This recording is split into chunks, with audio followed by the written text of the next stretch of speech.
మరి ఎట్లా ఇప్పుడు మీ గూడు తీసేస్తా మరి అంటున్నారు? గూడు తీసేస్తామంటున్నా భగవంతుడు అడ్డపడతాడని దేవుడిని పడి ఎడుతున్నాం. పెద్దలందరినీ బతుకులాడుకుంటున్నాం సార్. మరి ఎవరన్నా సాయం చేసి ఎక్కడన్నా ప్లేస్ అన్నా చూపించాలా, లేదా మమ్మల్ని ఎలాగన్నా బతకనివ్వాలా. మాకు లేకపోతే అసలు ఆస్కారమే లేదు, ఎటు పోయినా దారి లేదు.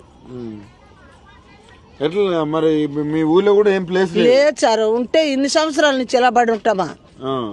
ఆ ఆస్కారం లేక ఇలాగ ఏమైనా సరే కష్టమైన ఇష్టం. 2 సార్లు కరోనా వచ్చినా సరే వెళ్ళలేదు. ఇక్కడే ఉన్నాం సార్. కరోనా టైం కూడా మేము ఇంటికి వెళ్ళలేదు.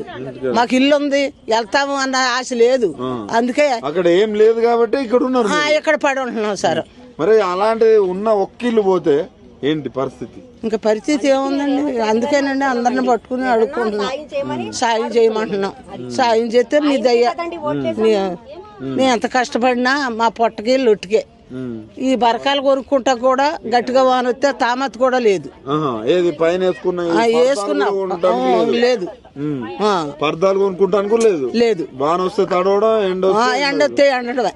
నీకు ఎన్నాళ్ళు చూసినా ఈ రెక్కలు ఇలా కష్టపడుతున్నాయి. ఎట్లా మరి ఇలాంటి వాళ్ళ కడుపు కొడితే ఏమొస్తుంది? మరి ఏం చెప్తారు రేవంత్ రెడ్డికి? రేవంత్ రెడ్డి అంటే ఆ రోజు ఓట్లు వేసేటప్పుడు అందరూ వచ్చారు, మేమున్నాం అన్నారు. ఇప్పుడు ఎవ్వరు లేరు సార్ మాకు. ఇప్పుడు దారే లేదు మాకు. అసలు మేము ఎవరమో మమ్మల్ని చూడలేదు. బాధ అనిపిస్తుంది సార్. రాత్రి అన్నం లేదు, పొద్దున్న అన్నం లేదు, అలాగే ఉన్నాం.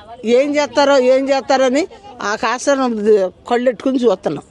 అది భయం ఏంటంటే ఇక ఒళ్ళు దడ కూడా వస్తుంది, చెప్పుకోలేవు.